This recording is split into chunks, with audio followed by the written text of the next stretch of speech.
Hello and welcome to the Gonzo Film Reviews Podcast, a podcast where we discuss trending movies and games, both past and present. I'm joined here today by my co-host Rango. How are you doing today? Living the dream.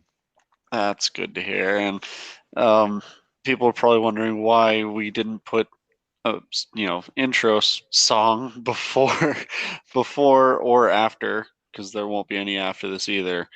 The music, how we had in the first episode. And the reason for that is we're just making sure that we can distribute it out to all platforms. Yeah. Um, Anchor is wonderful. Spotify is wonderful. They never lie and they never mislead on anything at all, ever. Um, yeah, that said, yeah, they did well, not well lie to said. me. They did not lie to me about the length of time that the music would run for at the beginning and end, and they totally did not lie to me about the fade in and fade out, blending with the words in the beginning of our episode, the intro.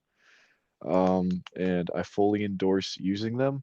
And I cannot tell anyone with a clear conscience to not put music into their podcast if they use Anchor, because if they do put music in, then it will be only available on Spotify. So I cannot tell anyone with a clear conscience to put their podcast on every platform.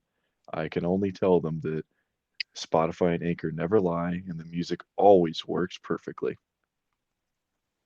All right. Well, now that we have that established, uh, so what? Today we'll be covering.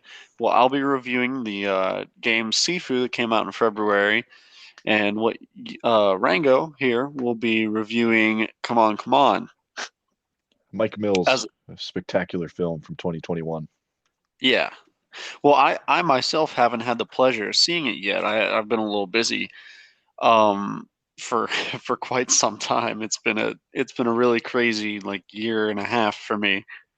But we also have our always look forward to little philosophy section at the end here. Got a little bit of a special one, I guess. Oh Um, yeah. But we could say that this philosophy section, you could say that this one slaps. oh boy. Okay. Well, a little preview there. So I'll be kicking it off anyway. Speaking of slaps, there's a lot of those in Kung Fu. I should And hope so. yeah, and so I will be reviewing the game Sifu, which I myself have. Oh, I've played through it so many times now. I should be ashamed of how many times I've gone through this game, but I'm not. It was such a great time. Um, So replayability is probably one of its biggest strengths. oh my gosh, yes. I'm telling you, I have the number of times I have gone through and beaten this game are in the double digits at least. Like I couldn't put it down for forever after I got it. Well, that's awesome. Oh yeah, I'm pretty sure some of my friends are fairly mad at me for playing it so much. It's a single player game, so I haven't been able to join them on like Apex Legends or anything like that recently, which they like to play ranked. I can't get competitive like that, but I'm always down for a challenging game.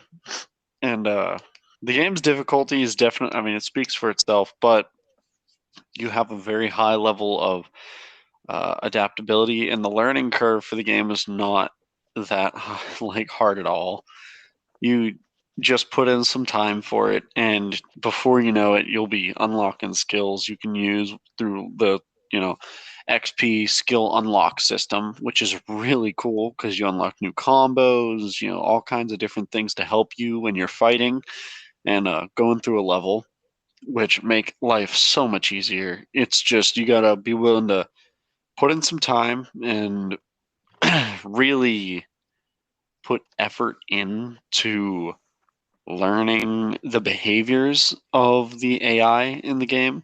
Because once you do that, it's all about um, your combat technique as well. And there are a lot of different ways you can go about it. There's There's a skill upgrade that lets you use your environment. You can kick stools and stuff like that into enemies and knock them onto the ground. You can like swipe bottles off of counters, throwing them immediately instead of like having to pick it up and then throw it. Like there's your environment is your weapon in a lot of ways. Um, Not to mention the absolutely just beautiful takedowns and the realism in the like combat as well. Uh, because I guess in the behind the scenes that they have talked about actually on like media I've seen, they have ported over like actual kung fu like moves into the game. So Oh, it's not really? like How'd they do yeah. that? Well, they actually had a black belt in a motion capture suit whenever they made them. So That's he act amazing. absolutely. So it's authentic and like the game itself. Yes, it's a game. So of course there's going to be some level of fiction in it. Like some things will probably feel a little impossible to do, but nothing like too crazy. Like you're not shooting fireballs out of your hands, you know? Um, they do have a good choice of weaponry. My personal favorite between everything is the baseball bat. But if you like good old fashioned, hand to hand, you never have to even really pick up a weapon. If there's a weapon on the ground and you have that environmental skill I mentioned before, you could even kick weapons off the ground into an enemy and stun them. Oh, that's cool. Do they have So like nunchucks and stuff? sadly no nunchucks. But what they do have is they have a knife, a bow staff, a baseball bat, and as well as like little like glass bottles and whatnot you'll find around the map that you could pick up and throw. But there's just a lot of combat options. You could always like throw someone over a ledge or whatever, and there's a couple of like hidden things with the story that they don't always tell you, but that's really important because the story is for the most part all in the context. As long as you're paying attention through like the levels you're running through, and the more you play it, the more you'll see. It just the story itself, the more information you gather, the more the characters interest you and make you ask questions. And the more you question their motives, why they did what they did, why you might even still be doing what you're doing. Because who knows, you might agree with why they did what they did, which I can't talk about it because I don't want to spoil it, but the story is just it's really good, even though it's like for a speedrunner, obviously it's like a really short game. But given that it only has 5 levels, for them to have such a good like grasping story to it just makes it such a interesting and good experience for you to go through. And the fact that, like you mentioned, like the replayability, the fact that you can keep going through it and picking up on little pieces you might have missed is just magnificent. It sounds like the antagonists are very complex and interesting, and also sounds like this is the kind of game that doesn't rely on cutscenes to drive all of its story aspects, and then the gameplay itself is kind of disconnected from those in a strange way. Because I've played games where the cutscenes almost seem like they were for an entirely different game based on what was going on in the gameplay itself. No, yeah, the cutscenes and the actual gameplay are very, attached. They have a lot to do with each other. Because you actually have choices whenever it comes down to it you could make. You have dialogue options as well. When you're clearing levels, there's circumstances, and depending on the dialogue choice you choose, you could add to your detective board. You could find information, evidence, stuff like that. That when you go back to like, let's call it like the safe house. Let's call it the safe house, right? When you go back to it, there's a actual like bulletin board that you have pieces of evidence and papers and stuff like that that you can gather. That it's called the detective board, of course, where everything is attached, and you piece together the whole story as you play the game. So going through the levels, you actually have to go out of your way to gather information to fill out the detective board. So it's kind of like a detective thriller Yeah. with And action. well, it's eventually you'll realize like I had to figure it out on like my third playthrough, and I only found this out because I saw it on my TikTok, believe it or not. But you could actually choose to, because the whole point of the game at first, you really feel the anger of your character, and you're like, okay, I'm gonna hunt these people down. I'm gonna find out why they did it, and I'm gonna kill them. John Wick. Exactly. But you actually have the choice to spare them. Mm, You kind of like do, and there Dishonored. exactly, and there's actually different endings. There are different endings to the game depending on your choices. That's something that's lacking in a lot of modern video games, I think. There used to be a lot more multiple choice endings than there are now. No, definitely. Everything's a lot more railroaded now, and maybe it's for some games it might be better that way, but for this one it just thrives. Okay, so BioShock, for example, kind of the whole point of its theme was to show you how little choice you had. So that was actually a good example of the railroading. And then this one is kind of like a tree. So, it shows you can choose which branch to leap onto. And I mean, it just sounds like a lot of fun. No, absolutely. I encourage anybody to play it.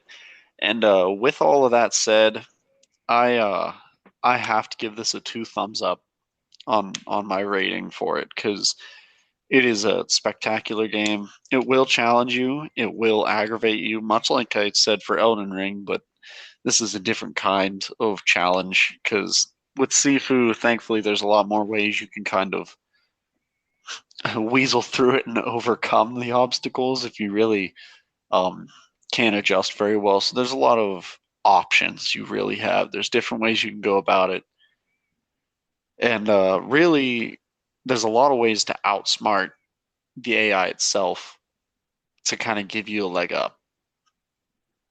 That's very cool. And I Uh, find it fascinating that this is your second straight two thumbs up, but it's for a completely different reason and it's for a completely different type of game.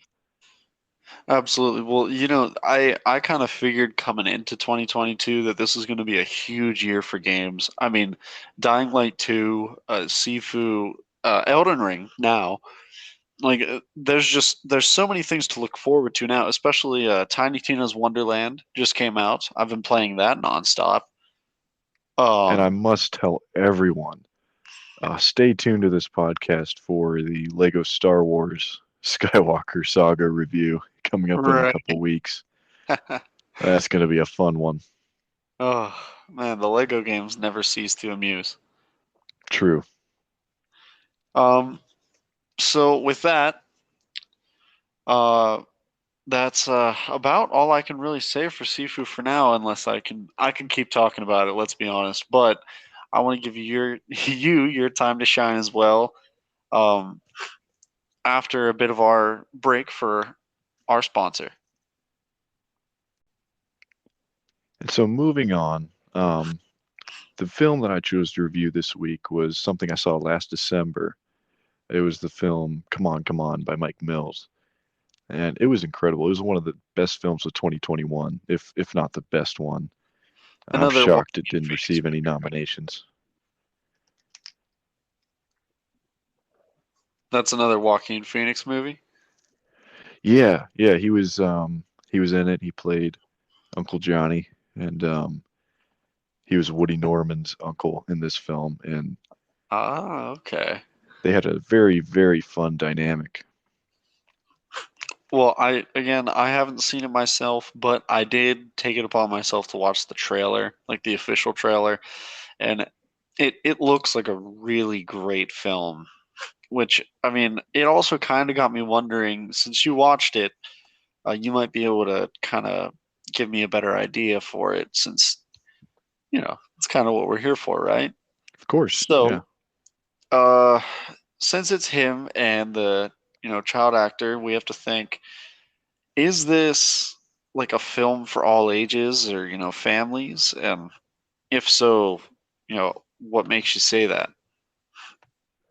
I would say adhere to the rating. It is R.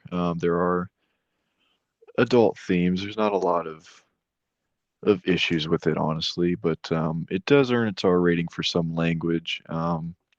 Things that aren't as bad as they used to be, honestly.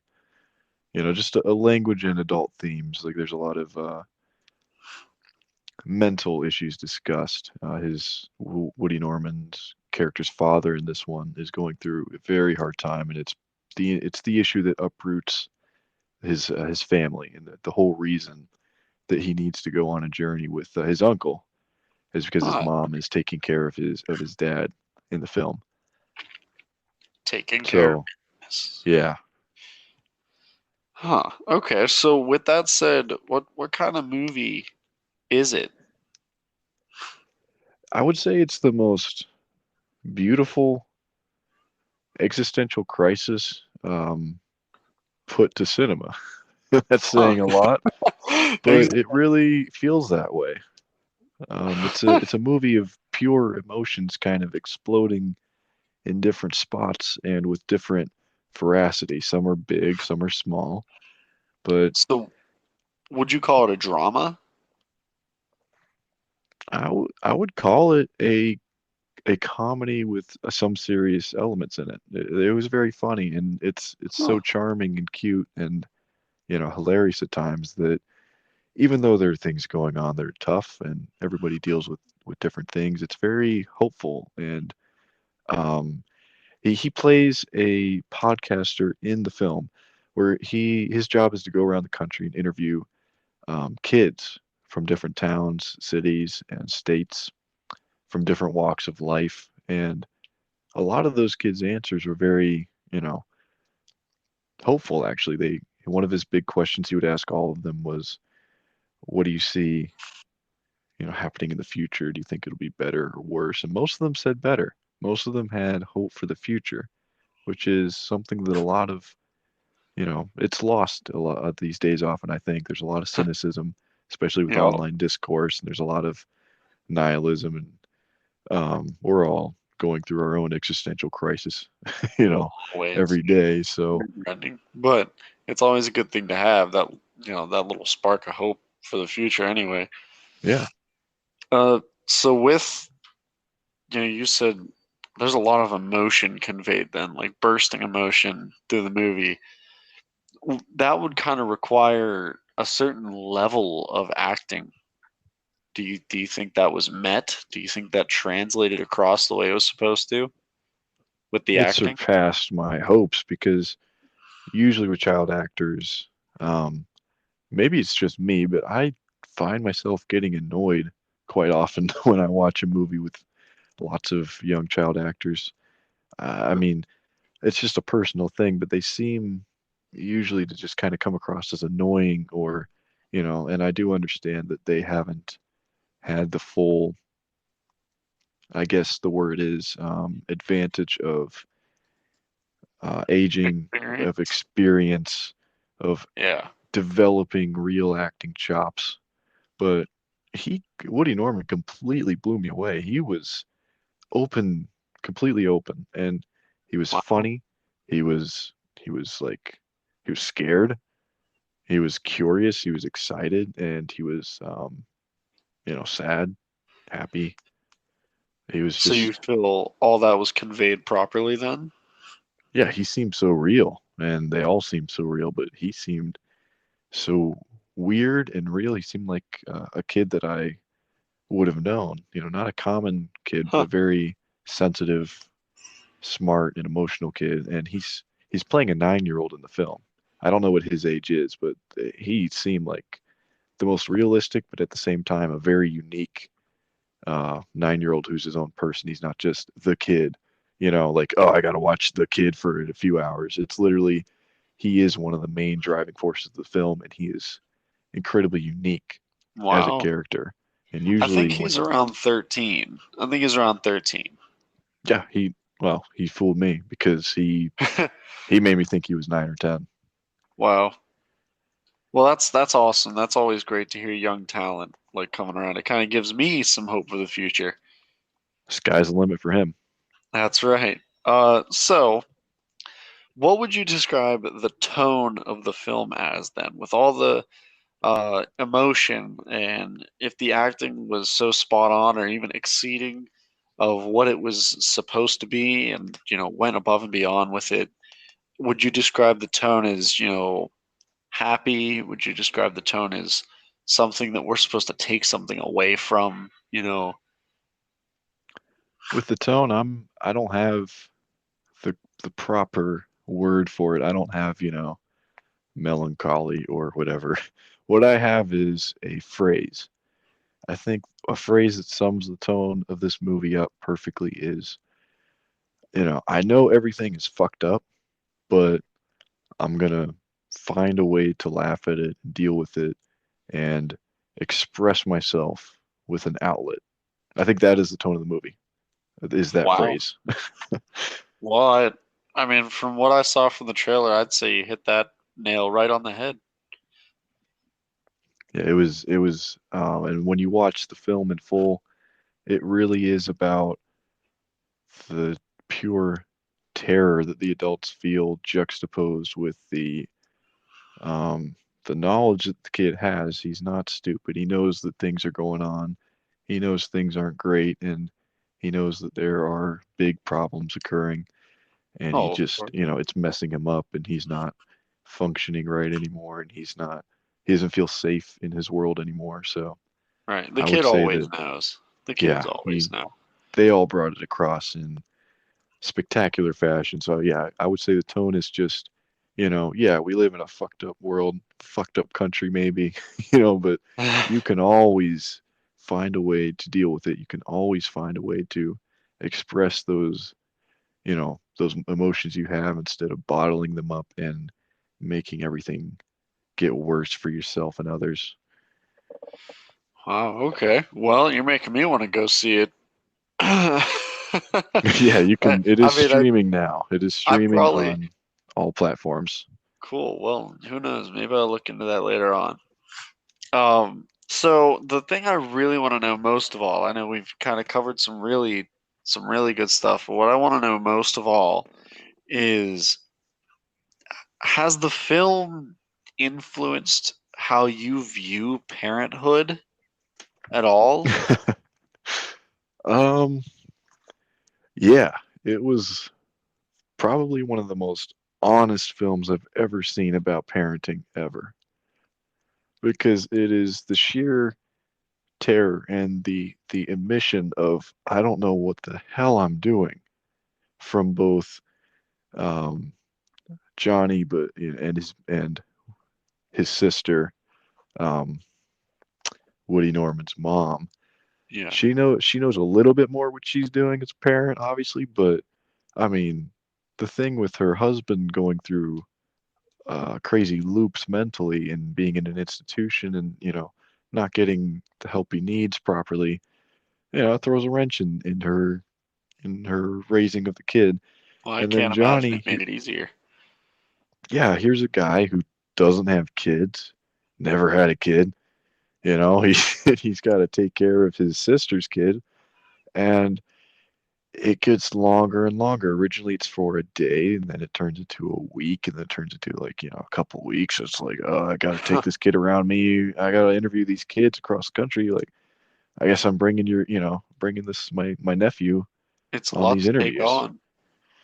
And yeah, so then you have a guy who's terrified, has no idea how to parenting this kid for weeks who's going through so much. He's not just gonna, be acceptant fully of Johnny's leadership, I guess you'd say, because he's going through a lot too. So it's a recipe for some of the most fun conflict you'll see because it's not, most films where this happens. the kid is such a brat that it just distracts you so much, and you're just sitting there going, "Oh man, slap the kid," like because they're written so nasty, and you're like, "Oh, shut up." Yeah. But this one, he's just so charming and honest and justified in all of his outbursts. So it's just so beautiful to watch them play off each other. And it was only helped by the fact that he chose black and white for this film, and he chose the aspect ratio of 1.66, which is it's not as well known, but Stanley Kubrick used it very often. One of the most famous examples is Doctor Strangelove, or How I Learned to Live with the Bomb and Stop caring about it or stop fearing it, whatever the funny subtitle of that movie is. And Yeah. basically, this image it fills almost your entire screen, and the only parts that are cut off, instead of the black bars at top or bottom, there are very thin ones on the left and right side of the screen. So you almost have a Oh, full 1.85 completely covering the screen image. You're nearly to that point. yeah. And he shows off, you know, LA, New York City, Louisiana. He shows off New Orleans, and he's given the entire screen to kind of like make a painting. So and especially when he's in a forest or at a beach, the whole screen is just filled with beauty, and it's something you wouldn't expect from a black and white film, being able to see so much detail and just gorgeous imagery and scenery and shot Wow. composition from something that has not much color. Well, I mean, it sounds like it was put in the hands of somebody who knows exactly what they're doing. Yeah, I haven't seen. Strangely enough, I haven't really seen many of Mike Mills' films. He seems to do more smaller, independent, um, niche films. But this definitely makes me want to look into them and see if any of them are this good, because this one was amazing. Wow. Well, it definitely makes me want to go check it out. I'm sure some of our listeners will feel the same. I mean, it comes across that way even without our review. I mean, I hope we can help somebody out there to go out and enjoy this masterpiece of a film from the way you're describing it, and I hope they feel the exact same way as you do. Speaking of which, do you feel that somebody who goes out and sees this without knowing what they're walking into, do you feel like there's something big that they're going to take home with them afterward? Yeah, and without spoiling anything, I usually try to avoid doing that unless it's something that everybody in the world has seen, like Yeah, an older film or whatever. But like a Marvel movie. yeah, Avatar, stuff like that, but Star Wars. But I would say yes, because I think the biggest thing they might take away is how powerfully it has the potential to make you feel certain emotions compared to other films where the main goal or the main emotion is just, you know, feel bad, feel scared, or laugh, at Yeah. you know, at the display of our jokes, not necessarily the letting you in on the humor the way that this film does, because this film doesn't have jokes where they turn and wink at the camera. It's more like they let you in on the ticks that all these characters have, and then they throw them in a paper bag, and you see those ticks play out, and those character traits play out and clash with each other, and you're in on the joke, and you laugh, and it's just you'll feel a whole bunch of different emotions. It really is a roller coaster, but not in the popcorn action sense. And Right. so if anybody did just kind of pull this movie up, stream it, or go if they did go see it in the theater last year, I suspect they felt, more than what they do watching most other films. So you're saying it's kind of like a bit more of a personal experience it gives the viewer? Yeah, personal, emotional experience. That's just it's elevated. I think it's very rare, Wow, okay. and I Well, would give this two thumbs up easily. I mean, it's my second film in a row I've done that, but I've reviewed two bangers in a row. oh, well, So absolutely. Yeah, no, these. these these two we've covered so far have both been just amazing with even other reviews, you know. Yeah, we're not alone. Our peers are are more than echoing a lot of our praise. Right. So at some point, we may have, you know, the opportunity to have fun debates here. So we pull up something, we find something, a film or a game that one of us loves, one of us didn't love as much. We can even have a fun, you know, hearty debate about it. Like, show me your evidence, show me yours, and we'll see. Let the Right. viewers decide. Yeah. All right. So you're giving that one two thumbs up? Yeah, I think Well, if we had more thumbs, I would put more thumbs up, but I only have two, so that's I'll do fair. that. Yeah. We only have two. Well, you only have two and I only have two. Altogether we have about four, you know? Yeah, so I'll be interested to see what you think at some point when you do see it, and Oh, any well, viewers I who see definitely it. plan on seeing it now, and hopefully I can take away such a personal enlightenment as you've described. Yeah, Um, and if any listeners they want to play Sifu or watch Come On, and if they want to tell us exactly what they thought, are we right, are we wrong, you can always hit us on Twitter. So at Gonzo Reviews, I'm on Twitter, and Cloud is on Twitter. You're on Twitter, so that's I am Cloud1271. You can find us there, and you can tell us are we right or wrong. What did you like about it? absolutely. Or what didn't you like about it? Honestly, you can talk Yeah, about whatever. I mean, we're all out here with different opinions. What I gave two thumbs up, somebody out there could give two thumbs down. But then again, we are just a humble reviews channel. yeah, yeah. I mean, I'm sure that at some point we will hear something along the lines of, you know, take those thumbs and put them somewhere else because that was a Probably. terrible movie or that was a terrible game. And But hey, we're just two guys with an opinion. opinions are like assholes. Everyone's got one. All right. Um, so on to the much look forward to philosophy section we hold for each episode. Yeah, this one is a looser version of our philosophy segment, but I think it's more like a morality section or a current events section. Well, I can tell you something about morality. All right, can you? It's going to be a real quick one this week, but I'm telling you what, I All right. feel that the right thing to do.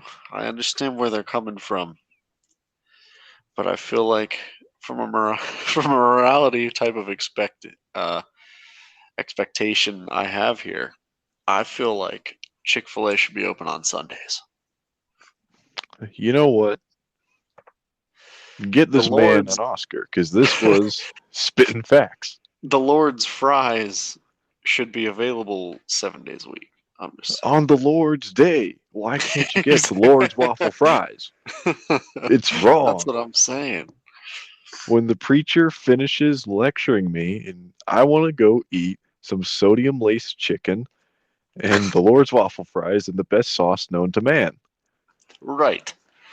Is that too much to ask for? I think not. Because we all know what these Chick fil A workers are doing on Sunday. They're going to KFC. Like, come on, the Colonel's open on Sundays.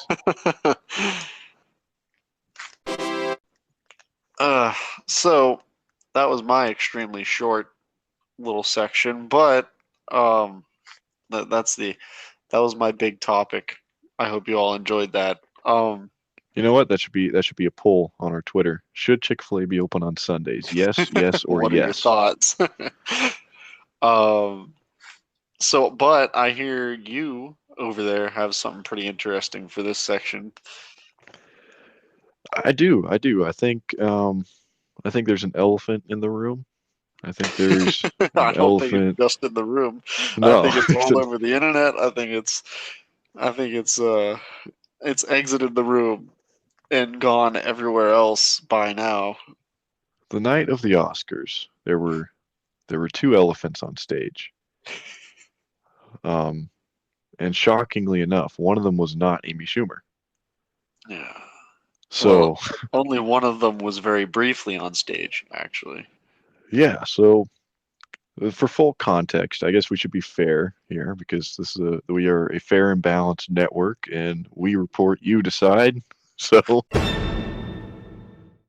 Right. let's just put that out there. So the full context here, um, since everybody knows what happened anyway, If Chris they Rock don't was by now, I doing, yeah, he was doing a little stand up. He was poking some fun at Hollywood, and this is less than 2 full years after Ricky Gervais went up on the Golden Globes and absolutely eviscerated the richest, most privileged people in our country. yeah. They were ashes. They were piles of ash. His eyes were glowing red. And then he said, "You know what? This is the last time. I don't care." He said 12 times throughout his speech, "I don't care." So you would think the comedians were a little safe these days, but apparently No. not. Chris Rock, he said, that Jada Pinkett Smith, he said, "I can't wait for G.I. Jane G.I. 2," Jane too. because he was referencing the fact that, she had a shaved head and the actress in G.I. Jane had a shaved head and she looks stunning, by the It way. was it was a Nobody simple has joke. nobody has Absolutely. a Well, I bad mean, thing to say about G.I. Jane, except for no. maybe its plot, but she looks fantastic in that movie. Yeah. And Jada Pinkett, she is on video as saying, "I don't give a damn about what people think about my shaved head." She has said that on video. And so I don't think, Chris Rock has said through friends he had no idea that she's going through a condition that actually causes the hair loss. He thought she just shaved it for a role or made it a lifestyle, like not a lifestyle, but a Decision. wardrobe choice. Yeah. So he gave that joke, It and didn't Jada age well. cringed.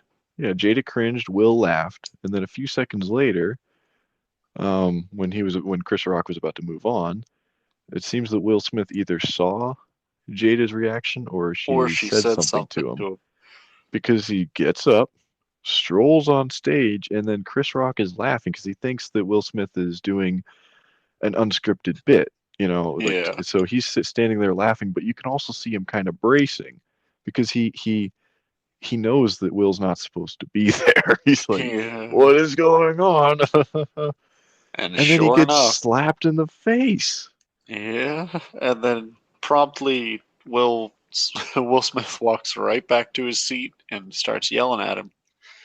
He starts Um, cussing at him to keep his wife's name out of his mouth, which is only slightly ironic because his wife is not yeah, staying out of everyone else's bed. yeah. It's Well, it's a strange situation to it's see the him. everything that's been going on with Will Smith and Jada has been a little um, blurry for the past couple of years. I can see why there's tension still there for Will. Also, I don't know. I think, granted, it could have been handled better. Uh, Chris Oh yeah, Rock, Chris Rock probably shouldn't have made the joke with everything that has happened with the two, but in the end, it was a joke, um, and it was harmless. I mean, he didn't come after her well being or anything. It was a joke. Will Smith probably shouldn't have slapped him, but I'm not really faulting Will for this one because we all saw he laughed at first, is the thing. And I'm thinking that was Will Smith himself. Like, he's the one who laughed. But over the last few years, I really feel like Jada has broken down his mental to the point where, like, when it comes to her, all she has to say is, like, this is why I did this. And he'll just snap into a perfect little soldier for her. which is strange because some years ago he said, "I'm retiring from making you happy," because they had a split and they seemed to, they got back together, but it's Yeah. just, yeah, it's a very But now strange. he's trying to be her white knight, which personally I think he isn't really in control of things when it comes to her anymore. Simply because she has kind of destroyed his mental image of himself and who he wants to be when she's involved. Because again, he was laughing with everybody else when Chris Rock made the joke. And it was only when the camera panned off that, and we couldn't see what was going on. It showed Jada's face for a split second, Yeah, and it panned off to Chris Rock, and all of a sudden Will's marching up there to smack him. So yeah, and I would say though, I mean, he's fully responsible for his actions though, and I feel like the best way to handle this would have been to, you know, just make a motion or something like, just slash your hand across your neck, and be like, nah, that's not it, man. Something like that, let it go, and then if you get the mic, which he did, he won Best Actor, and then all those he sleaze did. bags stood up and gave him a standing ovation after witnessing him assault someone over a joke.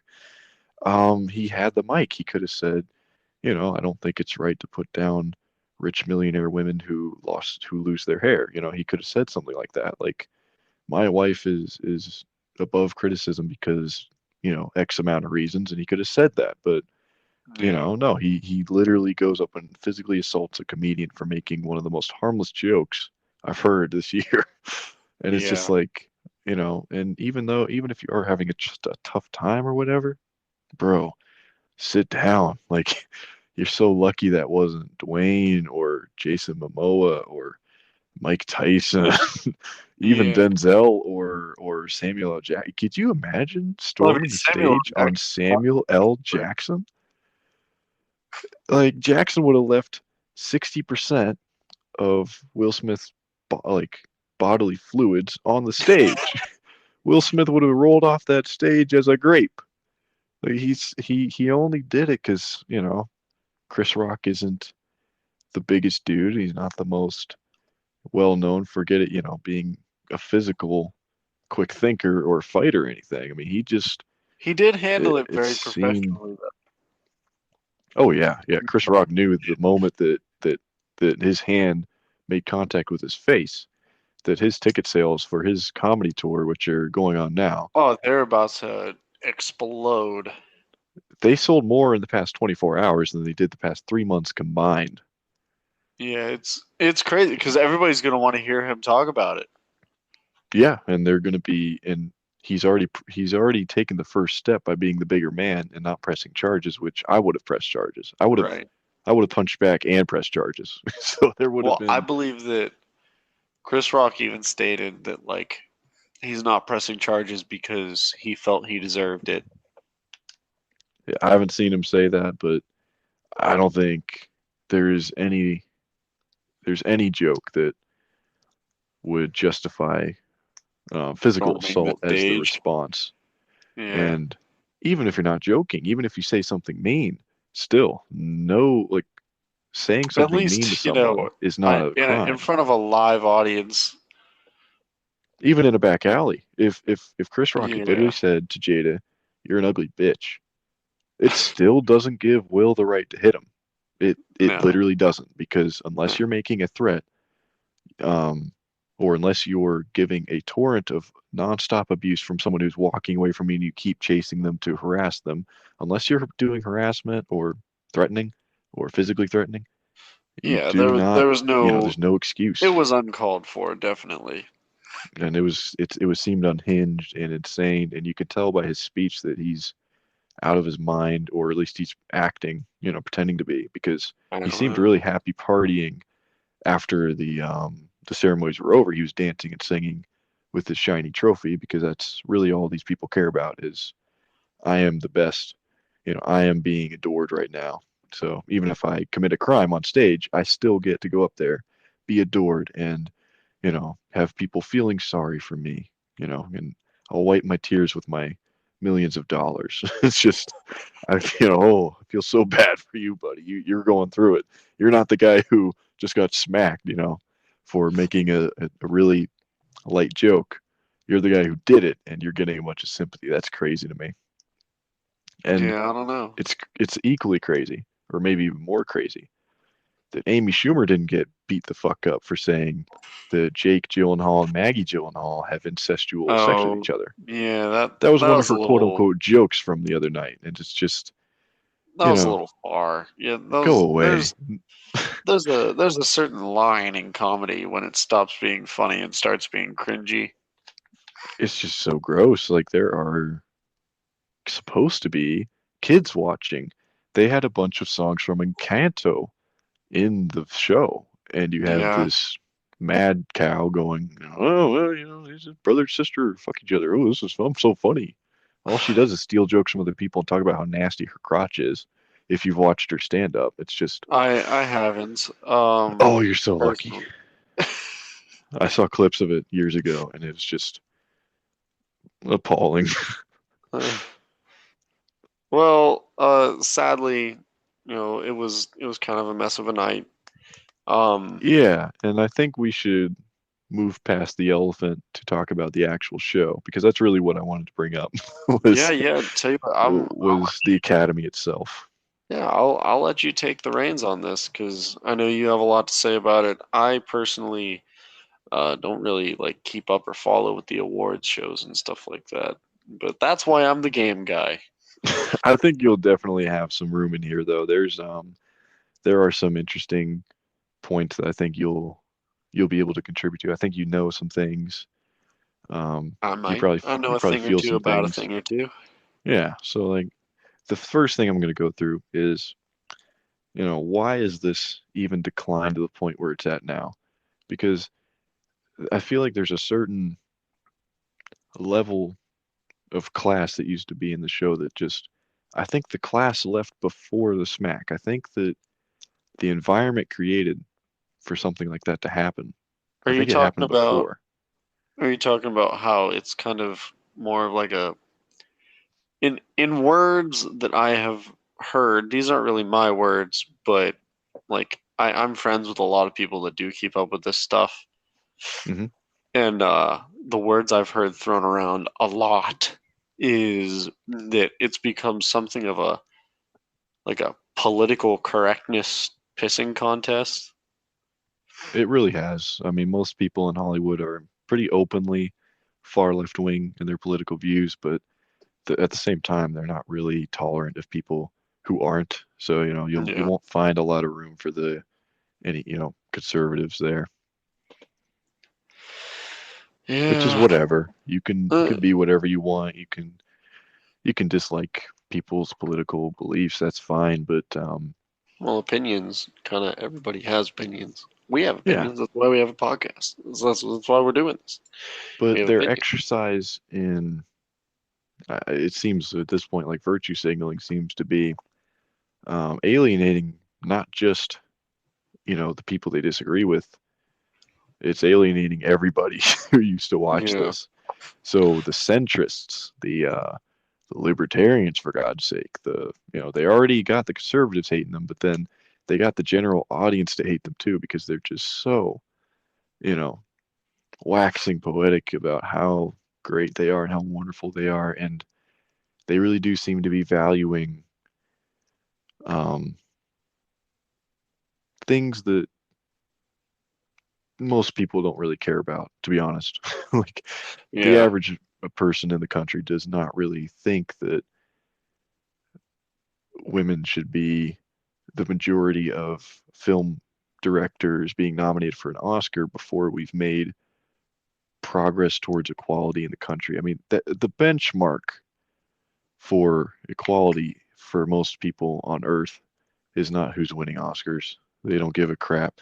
All they want No. to see is the most deserving piece of cinema of a certain year win an award for whatever category it's in. They want to see the best cinema nominated each year. Yeah. And the Academy seems to be more interested in, what is the skin color of the people we're nominating and why? What is their sexual identity? What is their, what is all of these strange factors that most people don't give two hoots about. Well, yeah, and the thing is, I mean, your how you identify and where you come from shouldn't play such a huge part in your acting ability. Like the general outcome of the movie isn't based off of those things. you know, Yeah. like it's your acting talent is your acting talent, no matter you know who you are as a person, what you like, what you don't like. It doesn't matter in the scheme of film.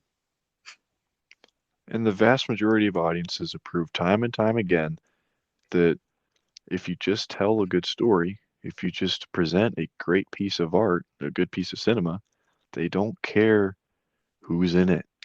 They don't Yeah, care if it's 50% male, 50% female. They don't care if you're black or whatever. They do not care. If it's great, they will love it. If it's trash, they will, you know, dislike it. then Or there's yeah, many people who love watching crappy movies just to laugh at, the dumpster fire.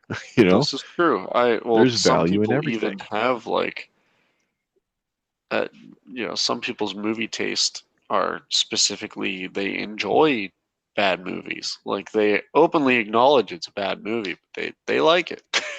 Yeah, and it's just Like so if you just give us something, give the audiences something to experience and give them escapism, they will enjoy it. They will love it. They yeah, they will, and the best ones each year they want to see nominated. They want to see a shiny trophy given to, and then they want it over. They don't care about what Will Smith or Amy Schumer or Will Ferrell's politics are. They don't want these people to lecture them about anything at all. And as Gervais said in the 2020 Golden Globes perfectly, he said, "You know what? You guys know nothing about the real world. Most of you spent less time in school than Greta Thunberg. So if you win, thank your God, thank your agent, and just, get out of here. yeah, You don't have to lecture us about climate change, about, eating cows or whatever it is you want. You can do that elsewhere. You can start a GoFundMe. You can do a photo shoot or a commercial, but we just want to see cinema celebrated at the Oscars. That's all we're asking for. yeah. And It shouldn't be that much to do either. and the viewership has tumbled from an average of 40 million to an average of 10 million viewers over the course of 6 years. And, the Academy seems to have shifted all of that blame on the hosts. It's like Jimmy Kimmel, he's a terrible host. Yeah, but that's not the reason. That's not the only reason. It's because you guys No, spent yeah, so much effort trying to lecture everybody the whole show, trying to make political points. And even the people who agree with them have stopped tuning in and stopped caring because they're just like, even if I was far left or far right, I don't really identify politically at all personally, but even if I was on one of the extremes, it would be like eating a triple chocolate fudge brownie stuck into a triple chocolate fudge cookie stuffed into a triple chocolate cake with chocolate fudge poured on top. It's just too much of something you like, or even if too much of something you agree with, can feel yeah, like your face is tingling with sugar and you just need to take a nap and listen to somebody you don't like for a few minutes. yeah. You need a refresh. And the biggest issue out of all of this that comes out of it is snubs. That's the biggest issue, and it's the only reason people get angry. They don't get angry because you have a different gender identity. They don't get angry because black people are getting, nominated or winning. They're happy about that. They're angry about the snubs is when you take something that should have won and you give it to something else just because you think you're making a more politically correct choice. That's when Yeah, people get mad because it's just you know, because that you're definitely wrong. happens more often than you think. Yeah, and the Academy has always prided itself on slyly sticking the snubs in each year so that it's not telegraphed, so that everybody can't predict easily. But it's gotten absurd recently. Yeah, I don't know. I mean, what even is the point of unpredictability in that type of setting anyway? It's not a game show. You know what I mean? I Very mean, true. if it's supposed to represent like, oh, these people are getting something they worked hard for and deserve. Like that's what it should be, and that's what it used to be, at least from what I've gathered. And it just doesn't seem that way anymore. They're trying to make it into a like, oh, what's behind door number two? You know, it's not. There's an element of mystery to it because there are choices, but I don't think it's supposed to go beyond that. Yeah. If everybody knows, like, oh, like if Batman, like the Batman start like ends up being the best movie of 2022 by far, and everyone knows it. You know, like if everybody collectively was like, you know, Pattinson is going to get an award for this movie, and you know the numbers show it, and everything supports that, and then all of a sudden they just pull the rug out from underneath of them just to make it an element of surprise. That's kind of a kick in the head to everybody because you know they deserve that award. You know, like Yeah. Yeah. And the biggest handicap that the Oscars always had was that this is kind of a subjective industry. You can't prove beyond dispute that a film is better than another one. It's so hard to do because it's so subjective because it's art. But there are some obvious examples, though. There are movies that I would argue they come from a certain corporate factory. So like most Disney movies, they're kind of printed like a printing press in a way to try and attract the most large and simple audience that they possibly can so that they can make the most money.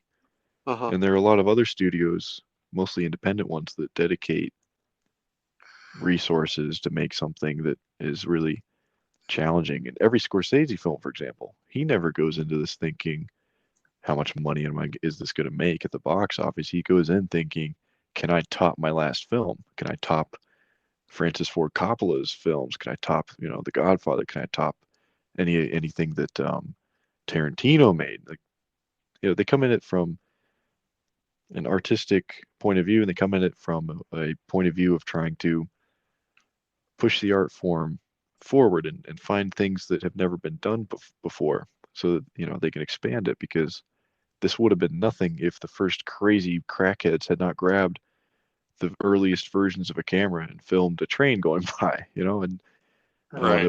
we wouldn't have had this without Buster Keaton and it's Charlie Chaplin. So it's just like, what can I do to evolve film and cinema? And uh, so people, like, they've always had this handicap of subjectivism. So if they did snub somebody, can you really pull up a chart or a PowerPoint and say this is where they're wrong without it being opinions? But I feel like they had kind of safeguards against that in a way where they would try harder. Basically, they would just no, try harder. yeah. They would try to put their finger on the pulse of the critics and the audience, and then they would kind of, they would have those reactions in each of their hands, and then they would turn around, talk to their fellow members, and vote. But now I feel Right. like they are scared of online outrage. They're scared of having another hashtag like Oscar so white, oh my god, like, so they don't. So they're terrified of not, having a diverse enough list. And so instead of picking things, I would argue in 2019 Joker, it was nominated for like 11 and it won 2 or 3. And that's Yeah. just And that crazy. was such a fantastic movie. The cinematography should have won if it didn't. The hair and makeup should have won if it didn't. I know it Right. won for best score. She deserved that. She made the most beautiful score. Oh Um, yeah.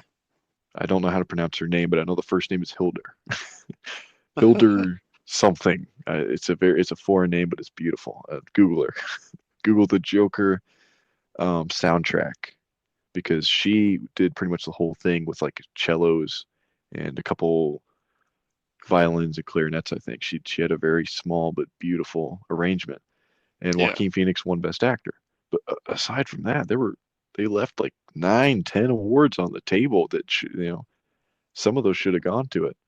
But No, I think definitely. they were scared of the slight polarization of its reception by critics because a lot of, you know, critics misinterpreted the film. They thought it was like an incel anthem or something, when the whole point of it was, you know, mental illness in a really, really shitty society. Like Gotham City is always the worst city you can imagine. No, So yeah. that's the whole point. That's the whole point of it, was just make a very clever, darkly hilarious movie about a mentally ill, you know, crazy guy in a society that just pokes him all the time, just makes things worse. Yeah, So it's just keep like, sending him further.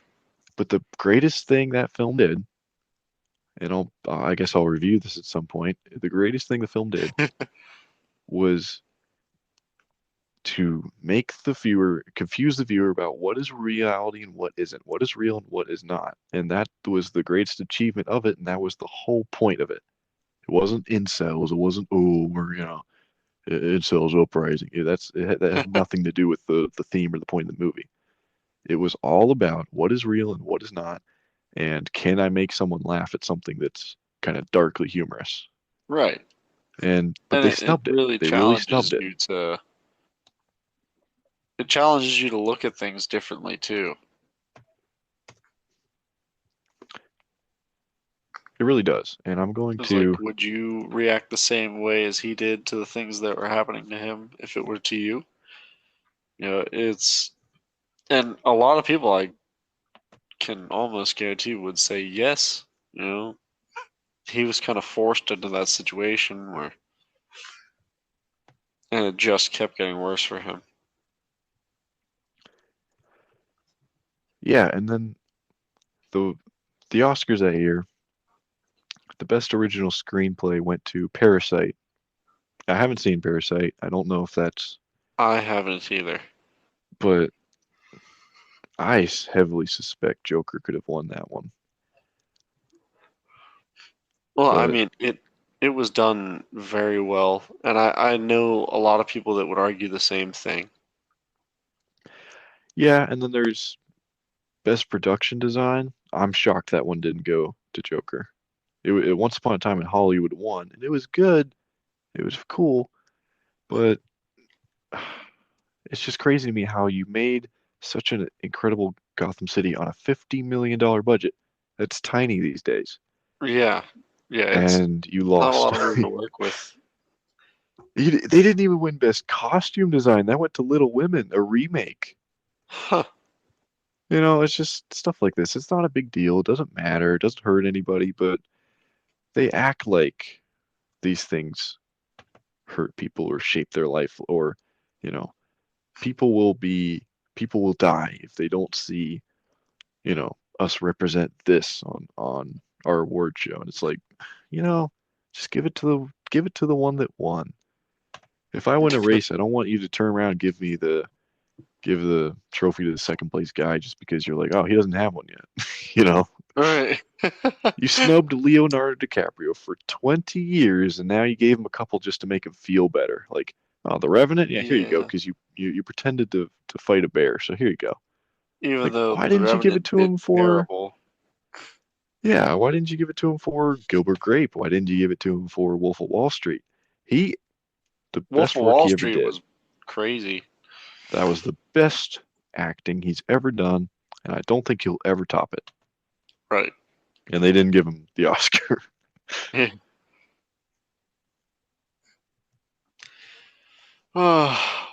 Well, anything else you want to add for that? I feel like my rant is ranted. You I know, feel like I survived I unscathed as well. yeah, You know, yeah. It's I didn't probably approach this from a Ben Shapiro point of view where he's just like, see those people? It's the Oscars, and yeah, they're all horrible. Oh my god, they all suck. They're dreadful, and like because they're left wing. I'm like, no, I don't care. I I don't enjoy care your enough Ben about. Shapiro. I might do more later, but yeah, I don't care enough about politics at all. I mean, I'd much rather read Socrates or, you know, than to read whatever these they're all owned by special interest groups and donors and corporations anyway. Yeah. Like I just we know all this. there's Well, money I in our mean, politics, so it's going to be corrupt. So it's just I don't care enough to pick a side and go to war. It's not worth it to well, me. it's a good thing that we don't really cover that kind of stuff. This is more like a special occasion for recent events. Yeah, and But it's just kind of a hint to the future for our listeners yeah, to know that I don't take stock in what these award shows say. If a film's the best film, I'm gonna say it, and I'm gonna yeah, that's my Oscar winner right our there. our opinions are our opinions, and Yeah, that's what they are. Nothing more, nothing less. Just yeah. You guys what can we have your think. opinions. I'll have mine. But hey, if we can somehow sway you to check something out and you enjoy it, then that's a win for everybody. So, Absolutely. restating again, if you guys enjoyed anything you might have heard about anything we covered, uh, I know it was kind of a lot there in the end. Not really anything we could really point you toward for the Oscars, but I know everybody's kind of keeping up with what's been happening since then. I'd like to think. I mean, I didn't really watch it, but even I'm keeping up with what's going on now. But if Yeah, I you're didn't watch still the award show interested, live, but I think we all saw the clips. yeah, we I did not have it on it's live. everywhere. It's everywhere.